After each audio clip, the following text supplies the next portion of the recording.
A pirracinha do Bernardo, na hora de se sentar para estudar, deve ser o desafio vivenciado por muitos pais nesse momento de pandemia. A Aline conta qual a estratégia que usa com o filho para driblar o drama no dia a dia. Preparo prévio, antes dele começar as aulas, então desligo a televisão, né? Eu estabeleço um horário de lanche para ele e aí dá uma desacelerada nele e já arrumamos a estação de estudo dele. Então já abro o tablet, já boto os livros dele. E a outra estratégia é o acompanhamento, né? Que isso cabe muito aos pais, né? Um pouco exaustivo, mas é fundamental. A Aline tem 3 filhos, além do Bernardo, o Pedro, que está todo concentrado assistindo a aula ao vivo, e o Davi, que está fazendo o dever de casa. Mas atualmente tudo é feito de casa mesmo, né? É o ensino remoto.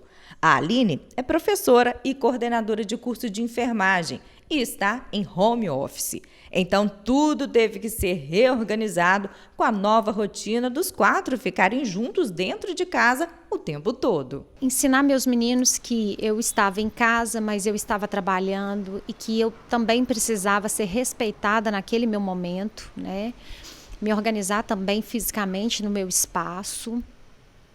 Em relação aos horários, né? Eu tive que adaptar meus meninos em relação aos horários, porque confesso que no primeiro mês eles acharam que eles estavam de férias e acho que depois todo mundo foi entendendo que a coisa estava arrastando e que aquele tipo de ensino iria continuar. Então eles também foram aprendendo a se organizar, claro que com o monitoramento da gente. Então o horário da aula é 1 hora, então a gente, meio-dia, eles já têm que terminar de almoçar, se organizar, tomar banho, ligar computador, organizar o espaço dele, né, para no momento da aula já estar disponível, né.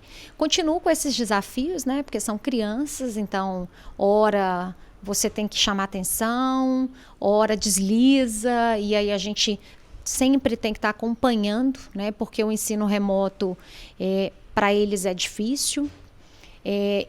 E muita coisa acontece no ensino remoto, porque eu já vivi experiências, por exemplo, do aluno, do meu filho estar em aula, mas ao mesmo tempo está no chat conversando.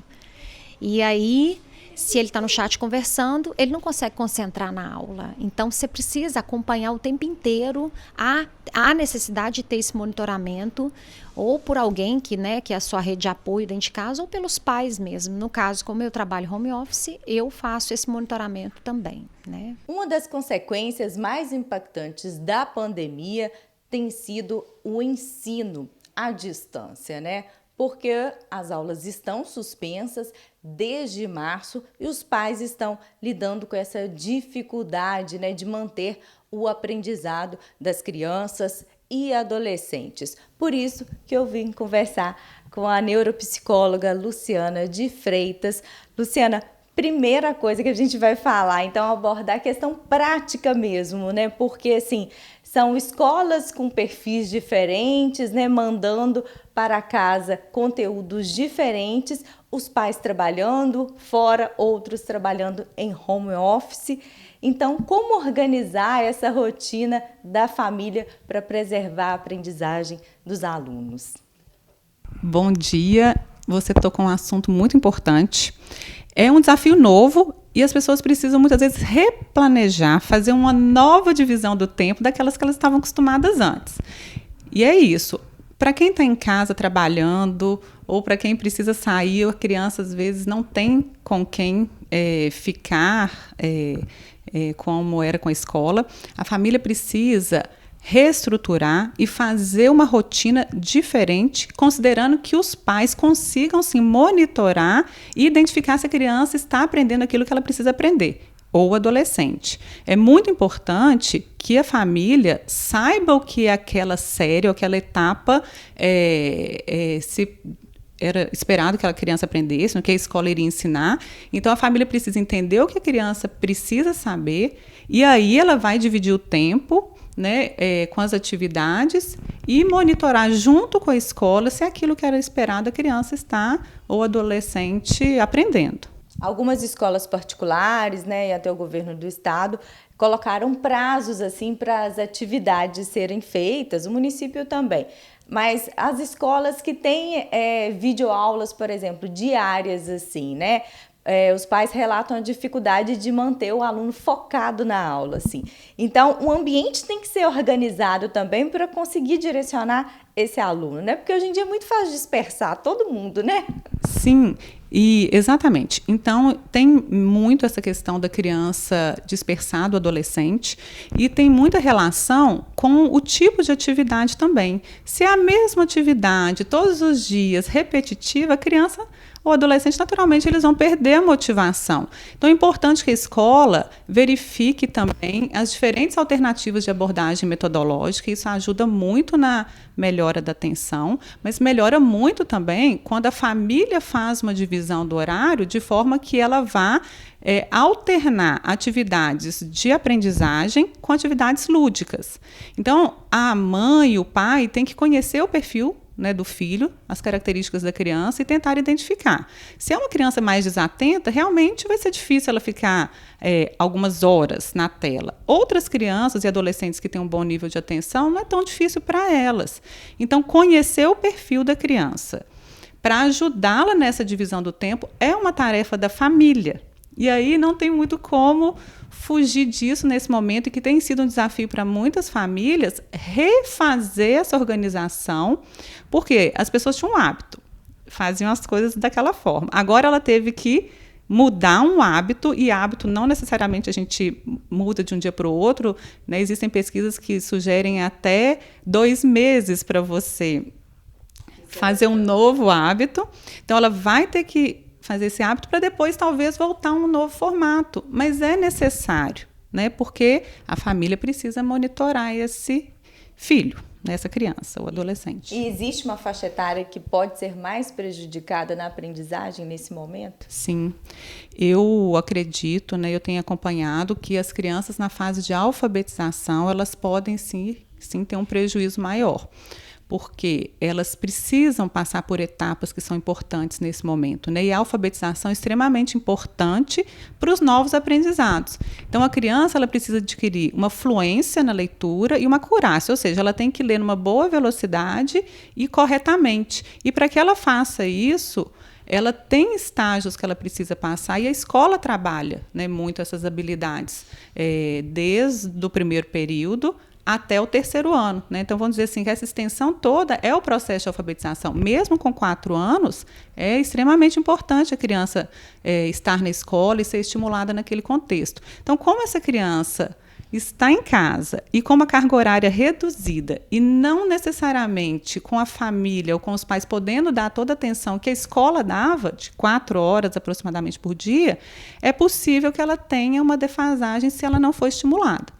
Mas a boa notícia é que existe a orientação da escola, sim, e se a família se organizar e conseguir focar no essencial e treinar um pouquinho com a criança todos os dias, ela sim tem condição de chegar no final do ano e alcançar o que é esperado. Mas é necessário um diálogo das famílias com a escola.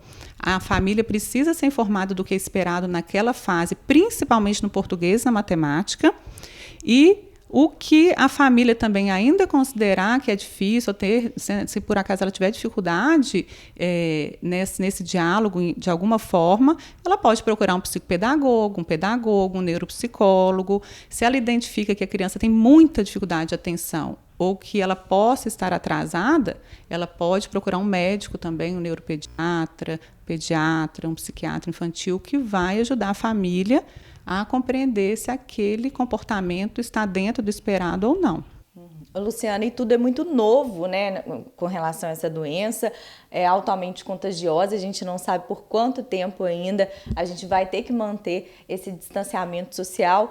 Então, os pais lidam com essa dificuldade também, né? A falta de um planejamento, de uma programação, interfere na nossa vida de modo geral, né? Então, tem aquela angústia em essa semana não dá para eu estar tão presente, mas semana que vem estou agindo certo, estou agindo errado, assim. Como lidar com essa ansiedade dos pais e também das crianças? Sim, é por isso que a questão, mais uma vez, da organização e do diálogo com a escola é fundamental, porque dessa forma a família consegue saber se aquela espera de uma semana, 2 ou 3, se vai ter um comprometimento tão grande no final do aprendizado, porque as crianças, os adolescentes, eles têm níveis ou velocidades de aprendizagem diferentes, né? Você pode ter uma criança ali no 5º ano que já em setembro alcançou o que era esperado para o final do ano, e outras não. E tudo bem, isso já acontece mesmo, né? Você tem ali dos 60% até os 100 pontos, né, para ser aprovado. Isso já acontece naturalmente.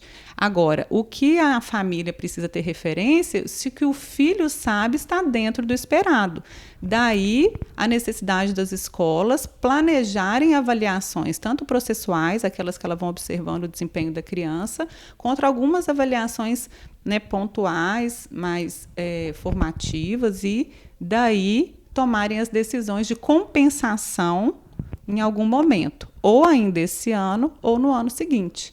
Então, esse diálogo da família com a escola manter uma forma de avaliação que ela consiga, né, prever, e a família saber o que o filho precisa saber até o final do ano, eu acho que são pontos que ajudam muito nessa ansiedade, né? E para a gente finalizar, assim, é importante definir o que é papel da escola e o que é papel da família nessa evolução, né, de crianças e adolescentes, porque o ritmo de vida que a gente tem, né, e sem julgamento, é de adultos pais muito ocupados e as crianças por conta do ensino, da educação, mas cada um tem o seu papel, né? Sim, a questão dos papéis é o seguinte: da família é educação integral, todas as áreas, né? Espiritual, cognitiva, emocional, é função da família o processo de educação do filho.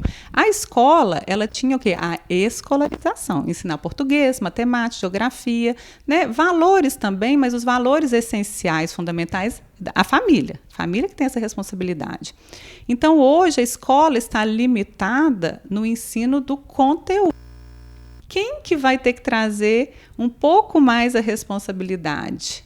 A família, porque a escola não consegue fazer na velocidade que ela deveria. Que a família vai ser a responsável sozinha? Claro que não. Mas ela agora vai precisar ter um papel mais ativo do que ela tinha antes, quando a criança ia para a escola. Ela podia ficar mais tranquila, né? Não, ele está lá 4 horas, 5 horas na escola, pelo menos o conteúdo básico ele recebia, né? Logicamente, teve essa parceria, essa necessidade, mas agora que nem o conteúdo todo a escola, né, consegue encaminhar, como a família vai ajudar o filho, na medida que ela se aproxima mais da escola e consegue ajudar de forma mais intensa no processo de aprendizagem. Muito obrigada, Luciana. Então, a palavra de ordem é readaptação, reorganização, planejamento para tudo na nossa vida, principalmente na educação também. Zug, conteúdo o tempo todo.